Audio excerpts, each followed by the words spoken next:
जौनपुर का लड़का जो पूरे दिन बस के दरवाजे पर खड़ा होकर गाजीपुर गाजीपुर चिल्लाता था, वो आगे चलकर एक ऐसा गैंगस्टर बन जाता है जो अलग अलग समय पर 3 बीजेपी नेता को मौत के घाट उतार देता है।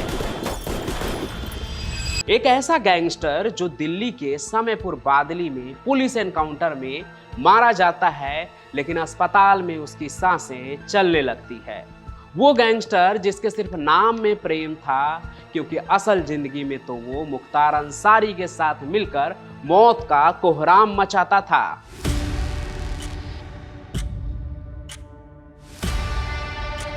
वो था उत्तर प्रदेश का, लेकिन उसकी हदें मुंबई के अंडरवर्ल्ड तक पहुंच गई थी।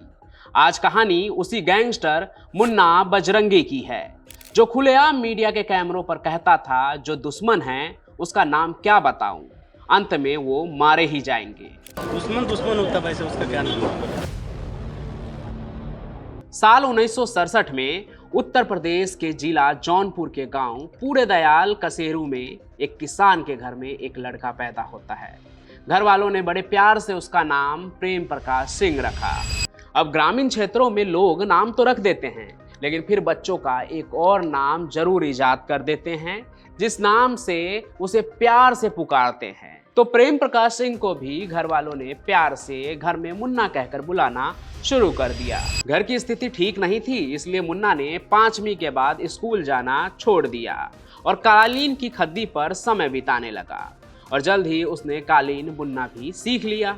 बात सिर्फ गरीबी की ही नहीं थी, मुन्ना को भी पढ़ने लिखने में कुछ खास मन लगता नहीं था और तेवर उसके ऐसे बदल रहे थे कि गुंडागर्दी तो उसने बचपन में ही शुरू कर दिया।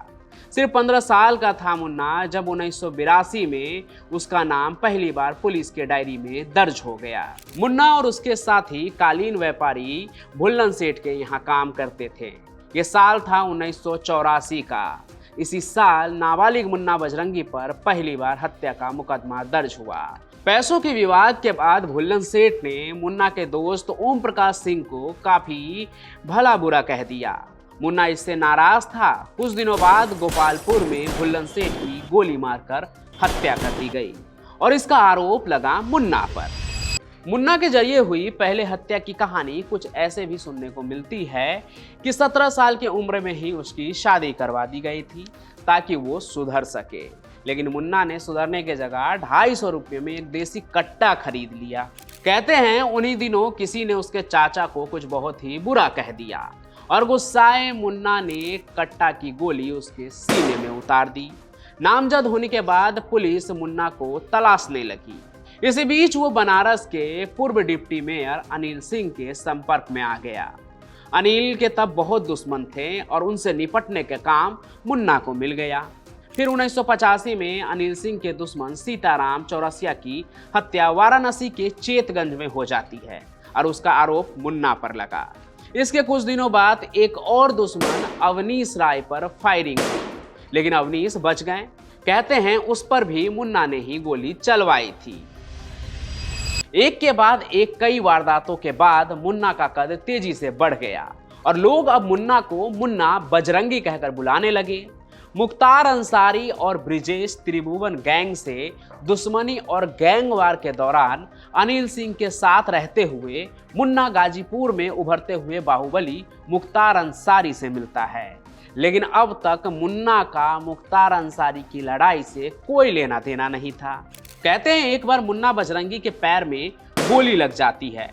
फिर वो किसी तरह मुख्तार के घर पहुंचा। मुख्तार अंसारी उसे लेकर तुरंत पटना पहुंचता है और इलाज करवाता है। मुन्ना ने इस बात पर मुख्तार का एहसान मान लिया। फिर उसने मुख्तार का साथ कभी नहीं छोड़ा। तो मुन्ना को गोली मारी थी जौनपुर के बीजेपी नेता रामचंद्र सिंह ने। फिर घायल मुन्ना जैसे ही ठीक हुआ तो उसके निशाने पर रामचंद्र आ गए। उसके बाद साल 1993 में जौनपुर एसपी ऑफिस के पास रामचंद्र सिंह और उसके गनर आलमगीर और भानु प्रताप सिंह की हत्या हो गई। इस तिहरे हत्याकांड में मुन्ना बजरंगी, माया शंकर सिंह, विनोद नाटे और अनिल सिंह का नाम आया। अब मुन्ना बजरंगी का नाम अंडरवर्ल्ड की दुनिया में पहचान बन चुका था। लोग उसके नाम के डर से ही कांपने लगते थे।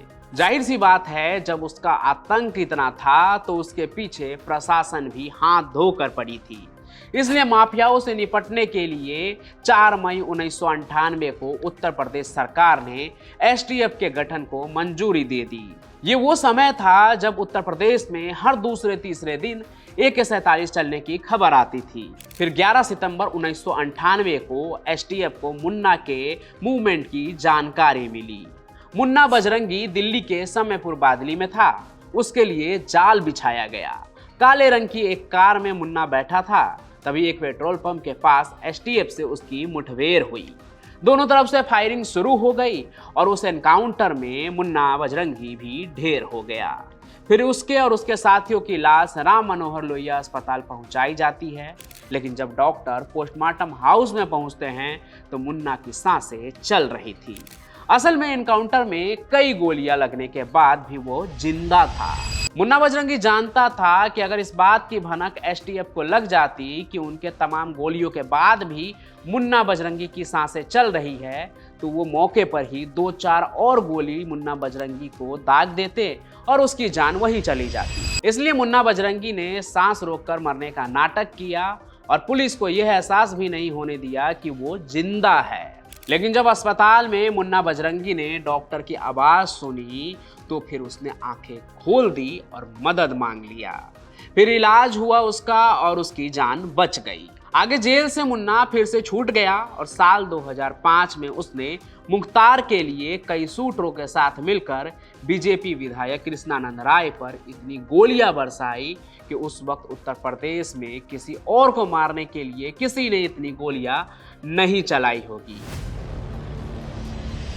ये कहानी मैंने आपको पहले भी सुनाई है। अगर आपने अभी तक नहीं सुनी है तो लिंक डिस्क्रिप्शन में है, आप देख लीजिए। फिलहाल हम आते हैं इस कहानी पर। मुन्ना का आतंक धीरे धीरे इतना बढ़ा कि वो खुद समझ गया कि अगर वो उत्तर प्रदेश में रहा तो मारा जाएगा। इसलिए पहले वो दिल्ली भागा, फिर मुंबई। लेकिन आगे चलकर दिल्ली पुलिस की स्पेशल सेल ने उसे वहां से भी गिरफ्तार कर लिया। कहते हैं ये गिरफ्तारी मुन्ना बजरंगी ने खुद से दिल्ली पुलिस को दी थी, क्योंकि उसे डर था कि अगर कहीं उत्तर प्रदेश पुलिस ने उसे पकड़ लिया तो सीधे इनकाउंटर ही होगा। इसलिए दिल्ली पुलिस के हाथों गिरफ्तार होकर वो उत्तर प्रदेश गया। आगे चलकर मुन्ना बजरंगी राजनीति में भी घुसने की कोशिश की ताकि मुख्तार और ब्रिजेश सिंह की तरह वो भी नेता बन पुलिस के पहुंच से दूर निकल जाए। लेकिन चुनाव के नतीजों ने उसको निराश कर दिया। फिर 2016 में मुन्ना बजरंगी के साले पीजे की हत्या हो गई। कहते हैं कि यह हत्या मुन्ना से खार खाए हुए लोगों ने करवाई थी। मुन्ना बजरंगी तब झांसी जेल में बंद था। तब मुन्ना की पत्नी ने सीमा सिंह ने यह भी आरोप लगाया था कि एसटीएफ उसके पति मुन्ना बजरंगी की भी हत्या करवा सकती है। अब मुन्ना भले ही जेल में बंद था, लेकिन उसके नाम से ही लोगों की हवा टाइट हो जाती थी और अगर उसने किसी को कॉल कर दिया रंगदारी के लिए तो उसकी तो सांसें ही अटक जाती थी। ऐसे ही एक बार मुन्ना बजरंगी ने झांसी जेल में रहते हुए बागपत के एक नेता को रंगदारी के लिए कॉल कर दिया और उसने बागपत में ही FIR कर दी मुन्ना के खिलाफ। फिर केस बना तो मुन्ना बजरंगी को पेशी के लिए बागपत जेल में शिफ्ट किया गया। 8 जुलाई 2018 को मुन्ना को झांसी से बागपत जेल में शिफ्ट किया गया और 9 जुलाई की सुबह जेल में ही मुन्ना बजरंगी की गोली मारकर हत्या कर दी जाती है। हत्या करने वाला भी एक गैंगस्टर ही होता है, नाम सुनील राठी। पुलिस के मुताबिक दोनों के बीच विवाद हुआ था, जिसके बाद सुनील ने मुन्ना को गोली मारकर खत्म कर दिया। लेकिन ये तो कहने की बात है, सवाल ये है कि जेल के अंदर पिस्तौल कैसे पहुंची और मुन्ना बजरंगी के बीवी के आरोप के ठीक 9 दिन बाद ये हत्या कैसे हो गई। तो इसका एक जवाब ये है कि मुन्ना बजरंगी ने जितने दुश्मन पाल रखे थे वैसे में उसका ये अंजाम तय ही था। उसके दुश्मन तो बस सही मौके का इंतजार कर रहे थे जो बागपत के जेल में उन्हें मिल गया। आपको आज की ये कहानी कैसी लगी मुख्तार अंसारी के शार्प शूटर मुन्ना बजरंगी की, ये हमें कमेंट बॉक्स में जरूर लिखकर बताइएगा। साथ ही साथ आप इस वीडियो को लाइक कीजिए, ज़्यादा से ज़्यादा शेयर कीजिए और हमारे इस चैनल क्राइम कनेक्ट को सब्सक्राइब करके हमारा हौसला भी बढ़ाइए। हम फिर मिलेंगे नए सफर में किसी और चौंका देने वाली कहानी के साथ। तब तक आपका धन्यवाद।